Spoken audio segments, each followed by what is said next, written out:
வள்ளுவ பெருந்தகை புறங்கூறாமை அப்படின்ற அதிகாரத்தில் சொல்கிறாரு, கண்ணின்று கண்ணறச் சொல்லினும் சொல்லற்க முன்னின்று பின்னோக்கா சொல் அப்படின்னு சொல்கிறார். அதே அதிகாரத்தில் முதல் குறளில் சொல்கிறாரு, அறம் கூறான் அல்ல செய்யினும் ஒருவன் புறம் கூறான் என்றில் இனிது அப்படின்னுவார். அவன் வேறு எந்த அறமும் பண்ணலைன்னா கூட பரவாயில்ல, புறங்கூற மாட்டான் அப்படின்றது ரொம்ப நல்ல விஷயம். புறம் கூறாமையே அந்த அளவுக்கு சிறப்பாக சொல்கிறாரு. புறம் பேசாதே அப்படின்னு சொல்கிறாரு.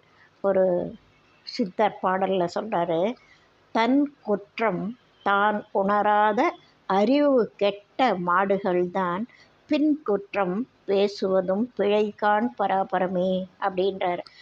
அதாவது விலங்கு குணம் உள்ளவர்கள் தான் பின் குற்றம் பேசுவாங்க. தன் குற்றத்தை உணர்ந்தவங்க கட்டாயமாக பின் குற்றம் பேச மாட்டாங்க அப்படின்றார். அந்த தன் குற்றம் உணர்ந்தவங்க பிறர் குற்றத்தை பேச மாட்டாங்க. ஏன்னா நம்மகிட்டே இவ்வளோ இருக்குது குற்றம், நாம் ஏன் அவங்கள பற்றி பேசணும்னு நினைப்பாங்க. அப்படி நினைக்காம பேசுகிறவங்க மட்டும்தான் புறம் பேசுவாங்க அப்படின்னு சித்தர் பாடல் சொல்லுது.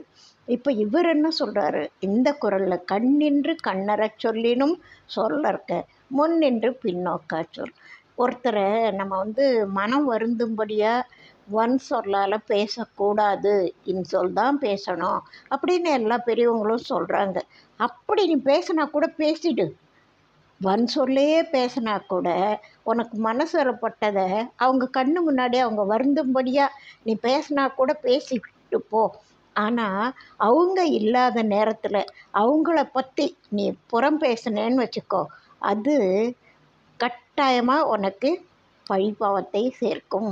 ஏன்னா புறம் பேசுறதுனால நம்ம என்ன முக்கியமான செய்கிறோம் அப்படின்னா, ஒருத்தர் மேலே இருக்கிற அபிப்பிராயத்தை உடச்சி தவறான ஒரு அபிப்பிராயத்தை ஊட்டுறதுக்கும் வெறுப்பை ஊட்டுறதுக்கும் கோவப்படுத்துறதுக்கும் தான் நம்ம புறங்கூறுதலை பயன்படுத்துகிறோம்.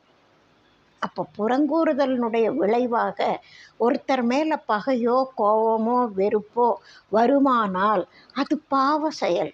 அந்த பாவத்துக்கு பாவம் செய்கிறவங்கள பாவம் செய்கிற தூண்டுறாங்கல்ல, பாவம் செய்கிறவங்களை விட அந்த பாவம் செய்ய தூண்டுறது ரொம்ப குற்றம். அதனால தான் பெரியவங்கள்லாம் இந்த புறங்கூறாமை பற்றி அவ்வளவு சிறப்பாக சொல்கிறாங்க.